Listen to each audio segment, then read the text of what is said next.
भांगे हुए शीशे की राजकुमारी। बहुत समय पहले एक दूरस्थ राज्य था जिसका नाम था मीरान। ये राज्य बाहर से जितना सुंदर दिखता था, अंदर से उतना ही रहस्यमय और डरावना था।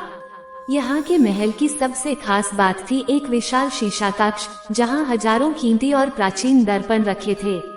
कहा जाता था कि इन दर्पणों में सिर्फ चेहरा नहीं दिखता था, बल्कि इंसान की आत्मा की सच्चाई भी झलकती थी। इस राज्य की राजकुमारी का नाम था एलिना। वह बेहद सुंदर, शांत और दयालु थी, लेकिन उसके अंदर एक गहरी उदासी छिपी रहती थी। महल के नियमों के अनुसार राजकुमारी को हर रात उस शीशा कक्ष में अकेले जाना पड़ता था और एक विशेष दर्पण में अपना चेहरा देखना होता था। राजा का विश्वास था कि ये दर्पण राजकुमारी की आत्मा को शुद्ध रखता है। लेकिन एक रात सब कुछ बदल गया। उस रात महल में तेज तूफान चल रहा था। बिजली की चमक और गड़गड़ाहट के बीच राजकुमारी एलिना हमेशा की तरह शीशा कक्ष में पहुंची। जैसे ही उसने दर्पण में देखा, उसका प्रतिबिंब थोड़ा अलग लगा। उसकी आंखों में डर था, लेकिन दर्पण में दिखाई देने वाली लड़की मुस्कुरा रही थी। एलिना घबरा गई। उसने पीछे हटने की कोशिश की, लेकिन दर्पण से एक धीमी आवाज आई, तुम कौन हो? राजकुमारी ने कांपते हुए जवाब दिया, मैं एलिना हूँ। दर्पण में से आवाज फिर आई, नहीं, तुम सिर्फ वही हो जो तुम्हें बनाया गया है। अचानक दर्पण में दरारें पड़ने लगी और एक तेज रोशनी पूरे कक्ष में फैल गई। अगले ही पल एक बड़ा धमाका हुआ और मुख्य दर्पण टूट गया। जब राजकुमारी ने आंख खोली तो उसने देखा कि कक्ष के सभी दर्पण टूट चुके थे। लेकिन सबसे डरावनी बात ये थी कि हर टूटे हुए टुकड़े में उसकी अलग अलग परछाई थी। कोई रोती हुई, कोई हंसती हुई, कोई गुस्से में। धीरे धीरे महल में अजीब घटनाएं होने लगी। रात को गलियारों में किसी के चलने की आवाज आती, शीशों में बिना किसी के परछाइयां दिखती और राजकुमारी को हर रात किसी के फुसफुसाने की आवाज सुनाई देती, तुमने हमें तोड़ दिया।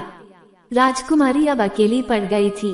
राजा ने भी उसे शीशा कक्ष से दूर रहने को कहा, लेकिन बहुत देर हो चुकी थी। अब महल के हर शीशे में वही टूटी हुई परछाइयां जीवित हो चुकी थीं। एक रात राजकुमारी ने हिम्मत करके फिर से शीशा कक्ष में जाने का फैसला किया। वह जानना चाहती थी कि ये सब क्यों हो रहा है। जैसे ही वह अंदर पहुंची, सभी टूटे हुए शीशे एक साथ चमकने लगे। उनमें से एक आवाज आई, तुमने हमें आजाद कर दिया है। एलिना ने पूछा, तुम कौन हो?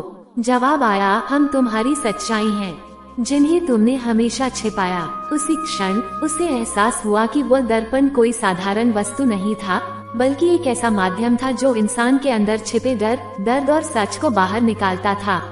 उसने अपनी भावनाओं को हमेशा दबाया था और वही अब दर्पणों के रूप में बाहर आ चुका था।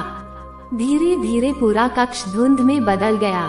राजकुमारी की परछाई उसके सामने खड़ी थी, इस बार शांत नहीं, बल्कि बहुत गहरी और डरावनी। परछाई ने कहा, अब तुम हमें स्वीकार करो या हमेशा इसी महल में खो जाओ। राजकुमारी ने आंखें बंद की। पहली बार उसने अपने डर को स्वीकार किया, अपने दर्द को, अपनी अकेलेपन को। जैसे ही उसने ये स्वीकार किया, पूरा कक्ष शांत हो गया। टूटे हुए शीशे चमकते हुए धूल में बदल गए, परछाइयां गायब हो गईं। अगली सुबह महल सामान्य लग रहा था, लेकिन राजकुमारी बदल चुकी थी। अब उसकी आंखों में डर नहीं था, बल्कि समझ थी। कहा जाता है कि आज भी मीरान महल के शीशों में झांकने पर एक शांत लड़की की परछाई दिखती है, जो किसी को डराती नहीं, बल्कि उसे उसकी सच्चाई दिखाती है। और इस तरह भांगे हुए शीशे की राजकुमारी की कहानी हमेशा के लिए उस महल में कैद हो गई।